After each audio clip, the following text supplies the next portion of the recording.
आज का विषय हमारे जो बच्चे हैं उनका जो रिजल्ट सीबीएसई का ख़राब आया है और वो आया है ओएसएम के कारण। सरकार ने अच्छा सोचा था, ऑन स्क्रीन मार्किंग अच्छी चीज़ है, लेकिन क्योंकि अध्यापकों को उसकी ट्रेनिंग नहीं दी गई थी तो उसके लिए उन्होंने मना भी किया, लेकिन सरकार फिर भी उसी पर अड़ी रही और वो जो है प्रक्रिया चली और उसका परिणाम ये हुआ कि रिजल्ट ऐसा आया कि जो बच्चे इतने अच्छे थे पढ़ने में कि जो जेई मेन में सिलेक्ट हैं, जेई एडवांस में सिलेक्ट हैं, और उनके नंबर इतने कम, 75% से नीचे। तो अब बात आती है कि उसके लिए बहुत सवाल उठाए गए और जो है अभिभावक परेशान हैं और सरकार से अपील कर रहे हैं कि जो है इसका कुछ सॉल्यूशन निकाला जाए।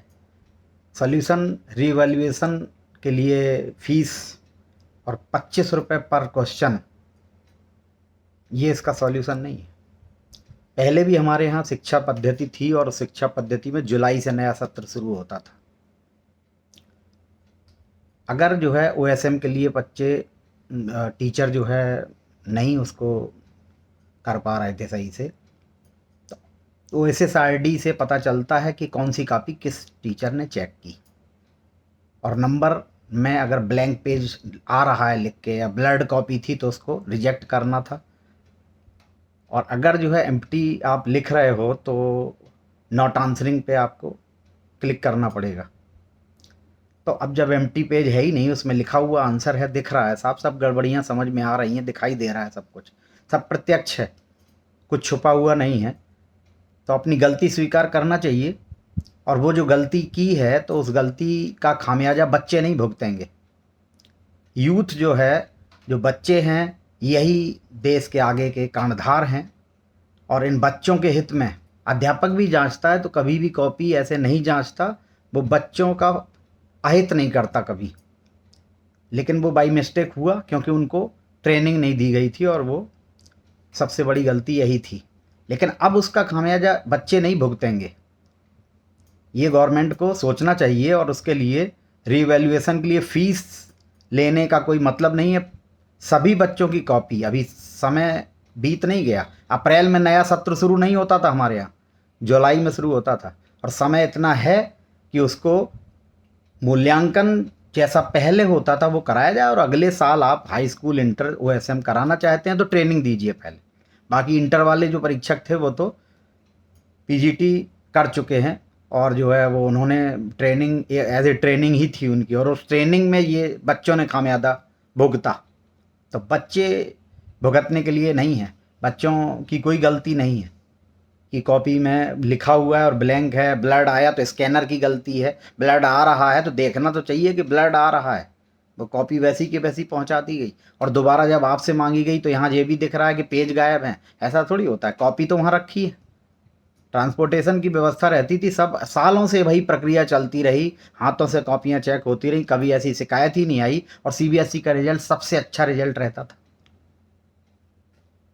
अब सीबीएसई पूरे भारतवर्ष में और बाहर अंतर्राष्ट्रीय में भी फैला हुआ है, बच्चे ज़्यादातर इसी में एडमिशन लेते हैं, और गवर्नमेंट ने जितनी भी कंपटीशन की परीक्षाएं बच्चों की 12th के बाद की थी, चाहे वो नीट की हो और चाहे वो जेई की हो, उनके लिए भी सिलेबस सीबीएसई का ही रखा। सीबीएसई में एनसीईआरटी चलती थी, और स्टेट गवर्नमेंट के स्कूलों में स्टेट गवर्नमेंट की किताबें चलती थी जिनका सिलेबस कभी नहीं बदलता था, बहुत अच्छा सिलेबस होता था।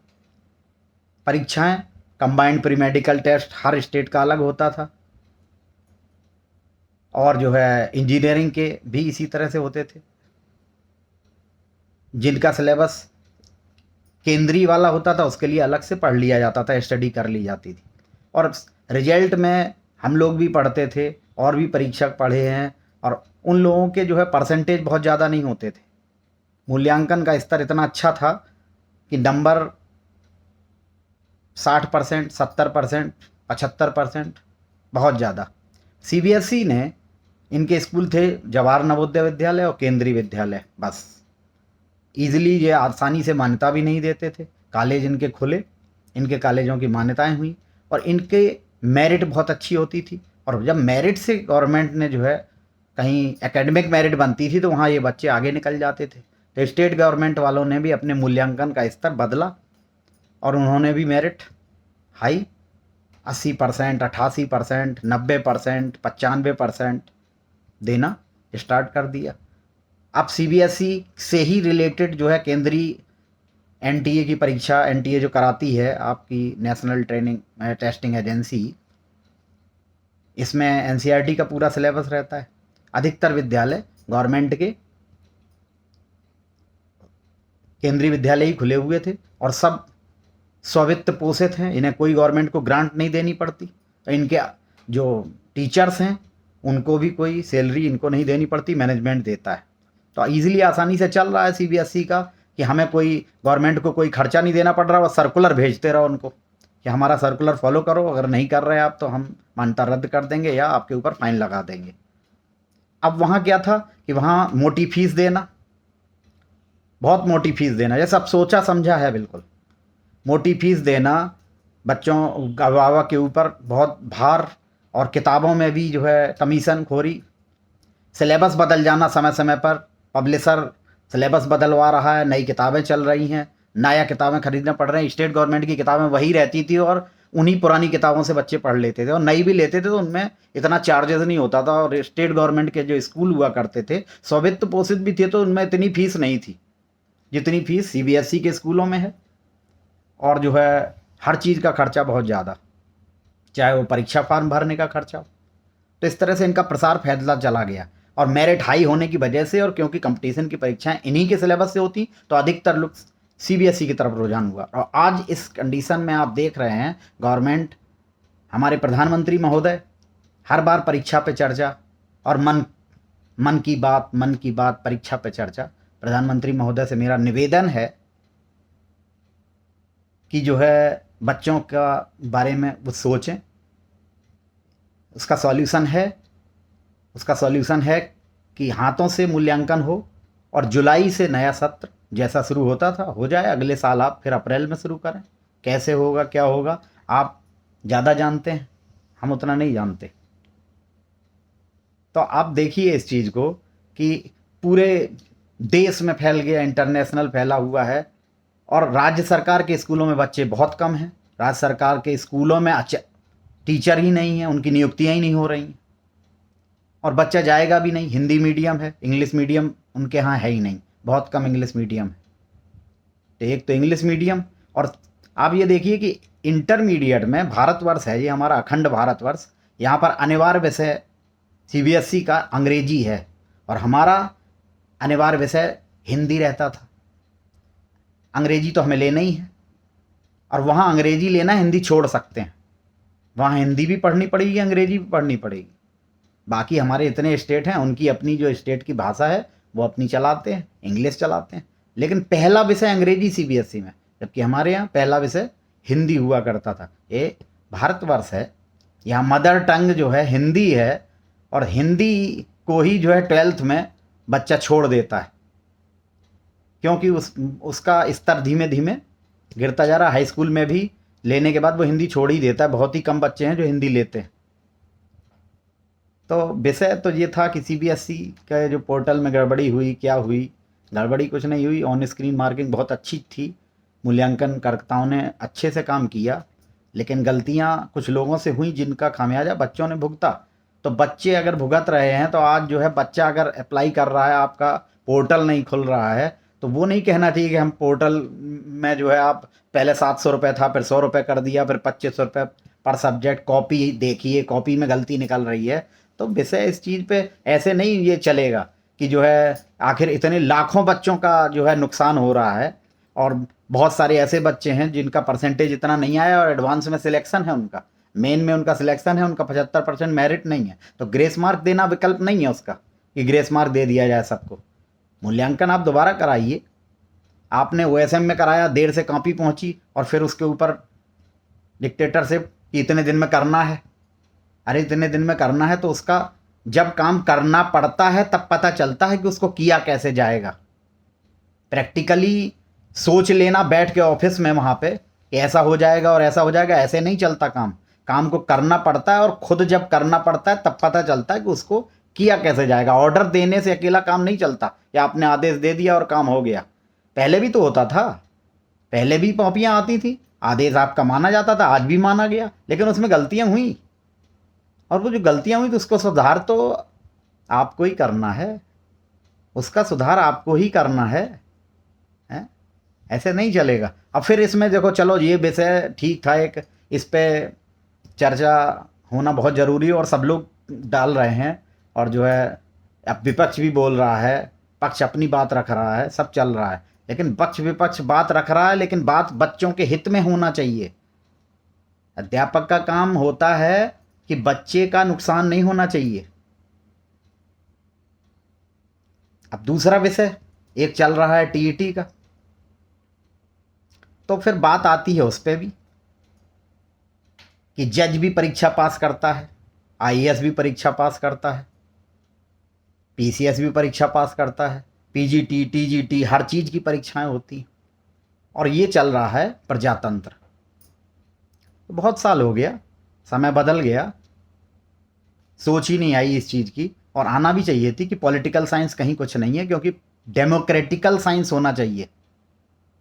जब प्रजातंत्र है तो प्रजातांत्रिक विज्ञान पढ़ाई जाएगी, राजनीति शास्त्र क्यों पढ़ाया जाएगा भाई? राजाओं का काल तो खत्म हो गया, 1947 में आज़ाद हो गया देश, अब राजा है ही नहीं, तो राजनीति शास्त्र का क्या मतलब है? डेमोक्रेटिकल साइंस, डेमोक्रेसी, ठीक है, आज तक चलता रहा, जनता ने चुना।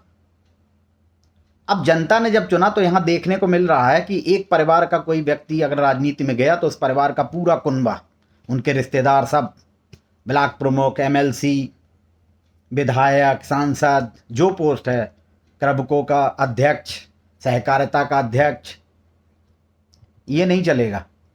इसके लिए सिस्टमेटिक होना चाहिए कि जो है आपको भी पात्रता परीक्षा देनी पड़ेगी, और आप पात्र हैं कि नहीं, पढ़े लिखे होना चाहिए, और साथ में आप उसके के लिए क्वालिफाइड हैं, और क्वालिफाइड हैं फिर आप चुनाव लड़ते हैं, जनता वोट देगी, लेकिन पात्रता होना चाहिए। यहाँ पे ये नहीं चलेगा कि जो है एक ही कुनबे के एक आया, राजनीति सबसे अच्छी चीज़ है, और सब वहीं बैठे हुए हैं ऊपर, और कितनी सैलरी है सबको पता है, कितनी किसे मिलती है, और उस सैलरी के बाद आपकी आय और आपकी संपत्ति का अगर ब्यौरा लिया जाए तो बता नहीं पाएंगे आपकी ये संपत्ति कहाँ से आई। तो जब बता ही नहीं पाएंगे, पूछने वाला कौन है? आप ही। पूछना किसे चाहिए? पूछना चाहिए जनता को। आप जनसेवक कहते हैं अपने आप को, आप जनसेवक कहते हैं, तो जनता पूछने की हकदार है, मालिक जनता है, जनता ने चुन के बैठाला है आपको वहाँ पे। रही बात हमारे सर्वोच्च न्यायालय के मुख्य न्यायाधीश, उनसे मेरा निवेदन है कि संज्ञान में लें, और ज़रूरी नहीं कि लोग जनहित याचिका दायर करें तब उसको देखा जाए। ये तो संज्ञान में सुप्रीम कोर्ट को खुद ही लेना चाहिए कि आखिर बच्चों का हित हो रहा है तो हम सरकार को आदेश दें। हम लोग नहीं इतना जानते, अगर हम लोग भी जानते होते तो हम लोग भी वहीं बैठे होते, हम तो जनता है। तो आप लोग बड़े लोग हैं, और आप बड़े पदों पर आसीन हैं, और आपसे हम अपेक्षा रखते हैं, निवेदन करते हैं आपसे कि आप जो है इसके लिए कुछ करें जिससे बच्चों का हित ना हो, और ये सिस्टम जो है सुधार हो। इसमें हर चीज़ में ऐसा ही होना चाहिए। जहाँ कुछ गलतियाँ दिख रही हैं, कुछ नहीं बदलने वाला, क्या ऐसा नहीं होता है, सब बदला जा सकता है, समय बदलता है, समय की नियति बदलती है, या तो हम ये सोच लें कि नियति ही ऐसी है। आज अगर कोई पीएचडी करता था और आज की पीएचडी होती है, आप देखो पीएचडी करते हैं तो जो है अगर आप मिलान करें तो 10 पीएचडी 10 थीसिस से निकाल के उसको लिख लिया गया। तो जैसे हमारा संविधान है, हमारे देश का जो बना, संविधान से हाथ बंधे होते हैं सबके, तो संविधान जो बना तो उसको भी तो ऐसे ही लिखा गया, अपने स्वविवेक से भी तो लिखना था कुछ, और इतना बड़ा लिखा गया। इतनी बड़ी बात हम नहीं बोलेंगे क्योंकि हम इतने ज्ञानी नहीं हैं कि हम जो है इस तरह की बात बोलें, लेकिन ये तो बड़े लोग हैं, बुद्धिजीवी लोग बैठे हुए हैं, वो सोचें उस चीज़ को कि क्या कमी है आखिर। भारत का सबसे बड़ा भ्रष्टाचार जो है वो भ्रष्टता रिजर्वेशन है जिसकी वजह से बेमनस्ता फैल रही है। बेमनस्ता, और उसमें नई नई चीज़ें एक दूसरे के ऊपर आरोप लगाना, प्रत्यारोप लगाना, रीलें डालना, और जो मुद्दे की बात है उस पर बात नहीं होती कोई कि क्या चीज़ हटना चाहिए जिसकी वजह से ये बेमनस्ता फैल रही। आपने आज़ाद हुआ परिसीमन लगाया, उसके बाद आरक्षण आज तक खत्म ही नहीं हुआ, ना कभी खत्म होने के चांसेस दिखाई देते हैं, क्योंकि आप लोग जो बैठे हैं ऊपर पक्ष विपक्ष एक दूसरे से राज्यसभा में, लोकसभा में, विधानसभा में एक दूसरे से विवाद करते हैं, हम लोग सब देखते हैं।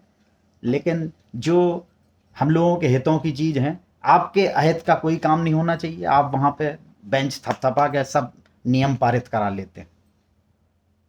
तो हम लोग इतना नहीं जानते, हम नहीं बोलते, हम आपसे अपेक्षा करते हैं। हमने आपको चुन के बैठाला है, और आपके भी बच्चे हैं, वो हमारे भी बच्चे हैं, उनका हित नहीं होना चाहिए। वही कर्णधार हैं, यूथ ही कर्णधार है।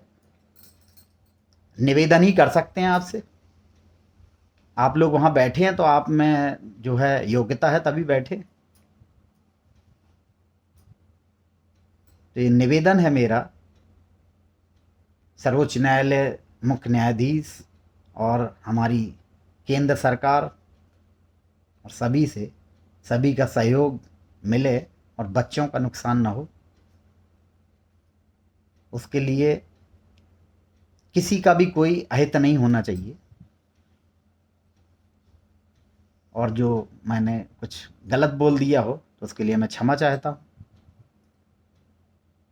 हम उतना नहीं जानते कि जो है हम, ना हमने इतना ज़्यादा पढ़ा है, लेकिन जो दिख रहा है, जिसको ऑब्ज़र्व कर रहे हैं, और उस ऑब्ज़र्वेशन से जो समझ में आया वो कहा।